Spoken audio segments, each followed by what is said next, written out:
Okay, so in this tutorial, I'm going to be introducing this app, Wispr Flow. I've tried it out and I just want to share with you some of things that I found useful and also show you how to set this up. So let's get started.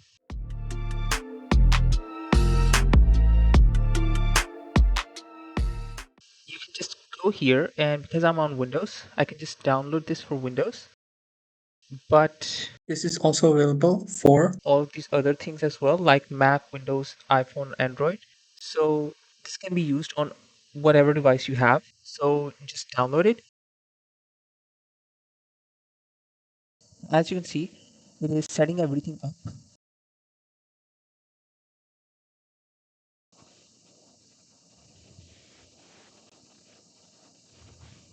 I had already downloaded it and installed it, so that's why it quickly did it for me.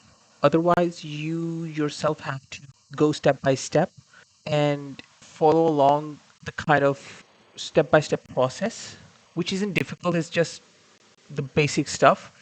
Only real thing I would say that is something you have to watch for is setting up the shortcut key. So mine was Control Windows and I changed it to Control Alt because I just thought that would be a better option.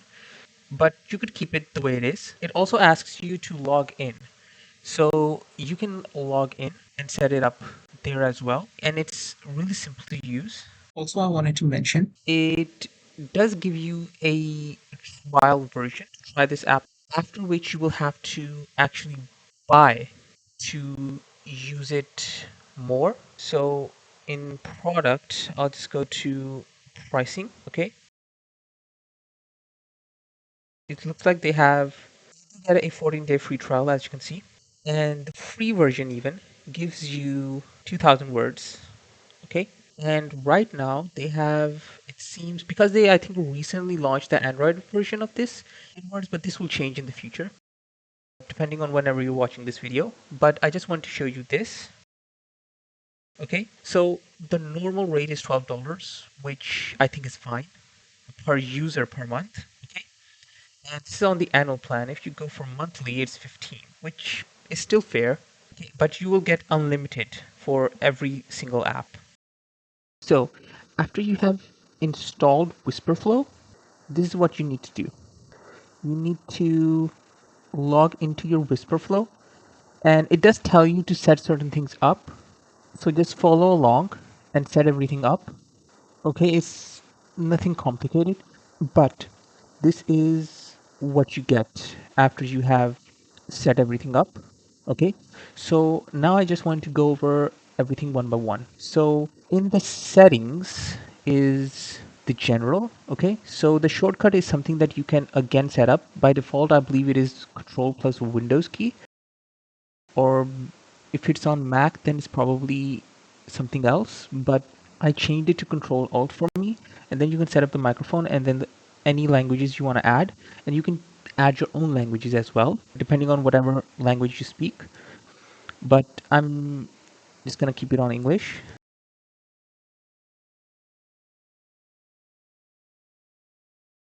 The system is where you set certain things up for your system, and you can go over all of these one by one and look at all of these.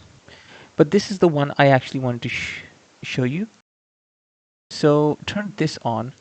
The reason for that is when we try to code, it will automatically detect if we're using an IDE, okay?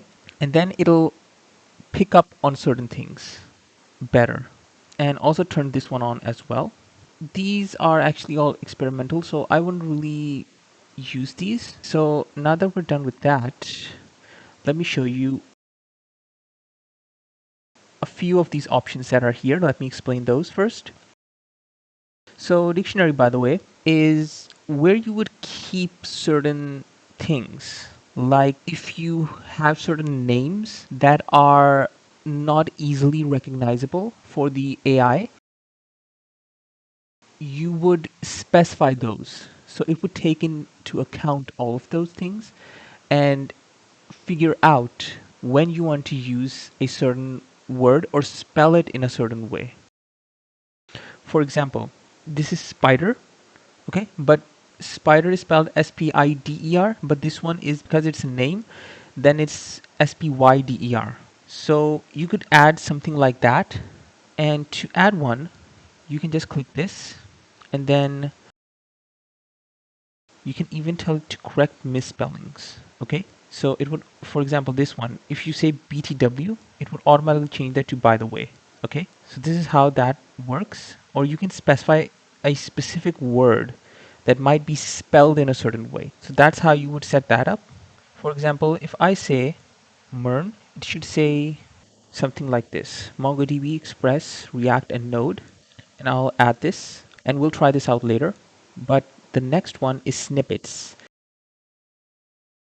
So snippets are basically things you would say, and it will automatically change them in there. For example, I had some kind of prompt, then I would put something like that here. So it could be something like this, where I would say the words YouTube channel link, and then it would put my YouTube link here. In changing this to this, and I'll change this to my YouTube channel link, and then it'll change this whole sentence into this. Okay, that's basically how it would work. Let's just add that in. Okay, so that's basically how that works. So the next one is your style.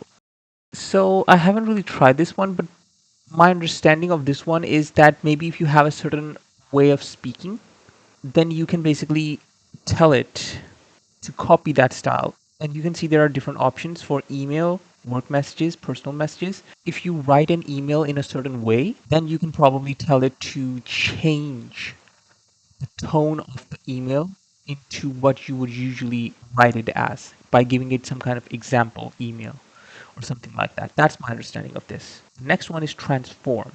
Now, this one is actually pretty creative.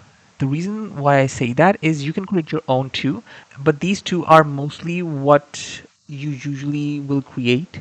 For example, if I have polish, right? So I could write a whole prompt and then tell it to polish it by doing Windows Alt and then 1.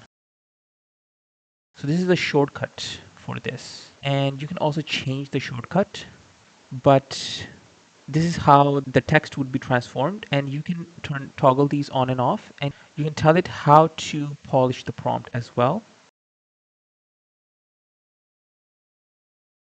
And you can add an example as well here. And the prompt engineer is like this. So you can add an example as well. And this would basically be the output of this. So for example, I need help writing, and then you basically would explain everything, okay? And what that would turn into is title, and then the title of what you're doing, and then a description of the product itself, okay? All of these different things, like the role and everything else. It would basically turn into something like this. Okay, and we'll try something out later, but for now, this is an example of what it would be like. So this is how this works. And if you want to create your own, you just click create new, and then you can add the keyboard shortcut, the name, and customize the prompt itself. And then the next one is Sketchpad. So you get the option here, and you can click this to add one, okay? And you can type in everything here, okay, and then just click this button, and then it would basically just copy the whole prompt, and then you can copy paste it in somewhere. So this is basically a place where you would say everything, and it would create the whole prompt for you, and then you can tweak the prompt however you want, and then copy paste that prompt in somewhere, like an email or telling an AI something or something else like that. So this is basically like a sketchpad thing, and you can expand this. You can create another one. You can search for certain ones that you already have, okay, and you can edit the names of these. And if you go here, you will have this bar at the bottom. So Control Alt is to open this, and then you have Control Alt 1 to use one of these options, okay, or you can set it up for the other one. And then you have the sketchpad. If I click this, it will open it up. So you don't have to open up the app itself. So this is it. This is the basic understanding of the app itself. So in the next tutorial, I'm going to show you how you can use this in your IDE. So this is it for this tutorial. I hope you like this one. Like and subscribe to stay updated on the latest tutorials, and I'll see you in the next one. Bye.